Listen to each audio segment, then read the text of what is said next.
আজকে আমরা আলোচনা করব মীন রাশি জাতকের এপ্রিল মাসটি কেমন যাবে, অর্থাৎ গ্রহের গতিবিধি এবং রাশিচক্র অনুসারে মীন রাশি জাতকের বিদ্যা, শিক্ষা, প্রেম, ভালোবাসা, স্বাস্থ্য, পারিবারিক, কর্মজীবন, ব্যবসা ইত্যাদি এপ্রিল মাসে কীরকম হবে এই নিয়ে আজকে আলোচনা করব। এপ্রিল মাসে উল্লেখযোগ্য এবং গুরুত্বপূর্ণ পরিবর্তন আসতে চলেছে মীন রাশির, তবে সেগুলো যাতে মীন রাশির জাতক জাতিকাদের সঠিক পথে নিয়ে যাবে কি না সেটা নিশ্চিন্ত করতে আবেগে অভিভূত হয়ে পড়ার সম্ভাবনা রয়েছে, যা উদ্বেগের কারণ হয়ে দাঁড়াতে পারে। আজকে আলোচনা করব মীন রাশি জাতক জাতিকার এপ্রিল মাসটি কেমন যাবে। তার আগে প্রতিবারের নিয়ে ছোট্ট একটি রিকোয়েস্ট করছি, আপনারা যদি চ্যানেলটিতে নতুন হয়ে থাকেন অথবা চ্যানেলটি যদি এখনও সাবস্ক্রাইব করেন নাই, তবে চ্যানেলটি সাবস্ক্রাইব করে আমাদের সাথে থাকবেন।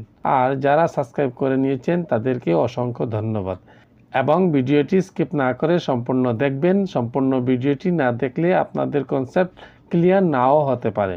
মাসিক রাশিফল 2024 অনুসারে এপ্রিল মাসটি মীন রাশি জাতকের জন্য কিছুটা লাভজনক হতে চলেছে।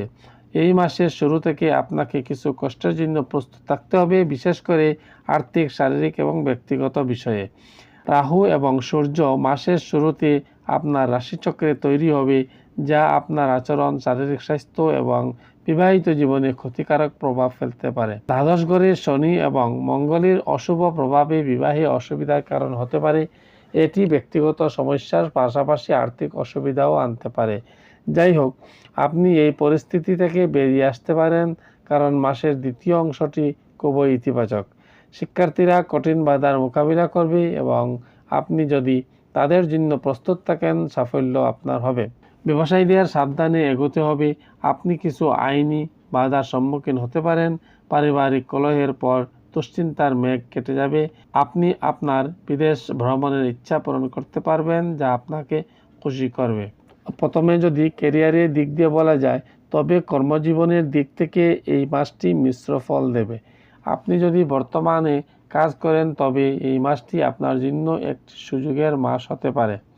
দশম ঘরের অধিপতি বৃহস্পতি আপনার দ্বিতীয় ঘরে থাকবে। এটি আপনাকে আপনার কর্মজীবনে অগ্রসর হওয়ার সুযোগ দেয়। আপনার কাজের পর্যালোচনা এবং আপনার অভিজ্ঞতা বিবেচনা করার পরে আপনাকে একটি নতুন প্রকল্প দেওয়া হতে পারে। আপনার প্রচেষ্টা স্বীকৃত হবে, আপনি আপনার প্রচেষ্টার সুফল পাবেন। ঊর্ধ্বতন কর্মকর্তারা আপনার লক্ষ্য অর্জনে আপনার সাথে কাজ করবেন। আপনি কর্মক্ষেত্রে কঠিন দায়িত্বগুলি করা সহজ পাবেন, যা আপনাকে চারিদিক থেকে প্রশংসা অর্জন করবে। আপনার সাথে কাজ করা সহকর্মীরা আপনাকে প্রশংসা করতে কখনোই ক্লান্ত হবে না, এবং এটি এমন একটি পরিবেশ তৈরি করবে যা আপনাকে সুখ এবং সমৃদ্ধির দিকে নিয়ে যাবে। সূর্য ষষ্ঠ ঘরের অধিপতি, যিনি প্রথম ঘরে রয়েছেন, তিনি আপনাকে একজন যোদ্ধা করবেন, যিনি আপনার প্রতিপক্ষকে পরাজিত করবেন। আপনি যখন একটি খারাপ পরিস্থিতি থেকে বেরিয়ে আসবেন, তখন আপনি আপনার কাজের প্রতি মনোযোগ দিবেন এবং এটি উন্নত করার জন্য আপনার সমস্ত জীবন উৎসর্গ করবেন। এতে কর্মক্ষেত্রে আপনার আধিপত্য বাড়বে। ব্যবসায়ীদের একটু বুঝতে হবে, কেতু পুরো মাস সপ্তম ঘরে থাকবে, অন্যদিকে মঙ্গল দ্বাদশ ঘরে এবং সূর্য এবং শুক্র প্রথম ঘরে আপনার সপ্তম ঘরে স্পর্শ করবে, যার ফলে ব্যবসায় অশান্তি সৃষ্টি হবে। আপনাকে আপনার ব্যবসায়িক অংশীদারের সাথে আপনার সম্পর্ক মেরামত করতে হবে, অন্যথায় জিনিসগুলি আরও খারাপ হবে। এপ্রিল মাসের 13 তারিখে সূর্য আপনার দ্বিতীয় ঘরে প্রবেশ করবে এবং মঙ্গল 23 তারিখে আপনার প্রথম ঘরে প্রবেশ করবে। এই সময়ে ব্যবসায়িক কিছু সমস্যা হতে পারে। আপনি যদি আপনার আর্থিক পরিস্থিতি পরীক্ষা করেন, তবে আপনি লক্ষ্য করবেন যে মাসের শুরুটি দুর্বল হওয়ার সম্ভাবনা রয়েছে। শনি এবং মঙ্গল আপনার রাশির দ্বিতীয় ঘরে মিলিত হবে, আপনার ব্যয়ের অপ্রত্যাশিত বৃদ্ধির সম্ভাবনা বাড়িয়ে তুলবে। এই ব্যয়বহুল ব্যয়গুলি আপনাকে বিরক্ত করতে পারে এবং আপনার আয়ের ড্রেন তৈরি হতে পারে। আপনি তাদেরকে পরিচালনা করতে সংগ্রাম করবেন এবং ফলস্বরূপ আপনার আর্থিক অবস্থার অবনতি হবে। যাই হোক, বৃহস্পতি এবং বুধ আপনার দ্বিতীয় ঘরে মাসের শুরুতে মীন রাশিতে থাকবে, যা সম্পদ বৃদ্ধিতে কিছুটা সাহায্য করবে এবং আপনি আপনার কিছু অর্থ সঞ্চয় করতেও পারেন, যা আপনার ব্যাংক ব্যালেন্স বাড়াবে। এই মাসে আপনার বিদেশি উৎস থেকে অর্থ প্রাপ্তির একটি ভালো সুযোগ থাকবে, এবং 13 এপ্রিল সূর্য মেষ রাশিতে দ্বিতীয় ঘরে প্রবেশ করবে, যা আপনাকে মতবিরোধ এবং আদালতে কার্যক্রম থেকে আর্থিকভাবে লাভবান হতে দেয়। মঙ্গল দ্বাদশ ঘর ছেড়ে 23 এপ্রিল প্রথম ঘরে প্রবেশ করবে, যার ফলে আপনার খরচ কমবে এবং আপনার আয় বৃদ্ধি পাবে। এটি আপনার জন্য একটি ভালো সময়। এপ্রিল মাসটি স্বাস্থ্যের দিক থেকে কিছুটা রুক্ষ হতে চলেছে। আপনার রাশির অধিপতি বৃহস্পতি যতদিন দ্বিতীয় ঘরে থাকবে ততদিন সুস্থ থাকবে, তবে দ্বাদশ ঘরে শনি তার পূর্ণ দৃষ্টি পাবে, যার ফলে স্বাস্থ্য উদ্বেগ তৈরি হবে। এই মাসে আপনি সথলতা, চর্বি সম্পর্কিত ব্যাধি বা কোলেস্টেরল বৃদ্ধি অনুভব করতে পারেন। এই মাসে আপনার থাইরয়েড পরীক্ষা করা উচিত। রাহু এবং সূর্যগ্রহণ যদি আপনার রাশিতে একটি যোগ তৈরি করে, তবে শুক্রও উপস্থিত থাকবে। এছাড়াও শনি আপনার দ্বাদশ ঘরে থাকবে এবং মঙ্গল 23 তারিখে আপনার প্রথম ঘরে প্রবেশ করবে। ফলস্বরূপ স্বাস্থ্য সমস্যা অব্যাহত থাকার সম্ভাবনা রয়েছে। আপনাকে অবশ্যই আপনার খাদ্যাভ্যাস পরিবর্তন করতে হবে এবং হালকা খাবার গ্রহণে মনোনিবেশ করতে হবে। আপনি যদি আপনার পেট শিথিল করেন এবং স্বাস্থ্যকর খাবার খান, তবে আপনি অনেক গুরুত্বপূর্ণ অসুস্থতা এড়াতে পারেন। শনি এবং মঙ্গল গ্রহের প্রভাবের ফলে বাম চোখে সমস্যা হতে পারে। আপনার গোড়ালিতে ব্যথা পেতে পারেন ওই সময়। ষষ্ঠ ঘরের অধিপতি সূর্য, অষ্টম ঘরের অধিপতি শুক্র এবং সপ্তম ঘরের অধিপতি বুধ সকলেই নবম থেকে আপনার প্রথম গৃহকে স্পর্শ করবে, যার ফলে একটি বড় রোগের বিকাশ ঘটবে। মাসিক রাশিফল 2024 পরামর্শ দেয় যে আপনি যদি প্রেমের সম্পর্কে থাকেন, তবে আপনার সতর্কতা অবলম্বন করা উচিত। দ্বাদশ ঘরে শনি এবং মঙ্গলের প্রভাবে আপনার অন্তরঙ্গ সম্পর্ক ক্ষতিগ্রস্ত হতে পারে।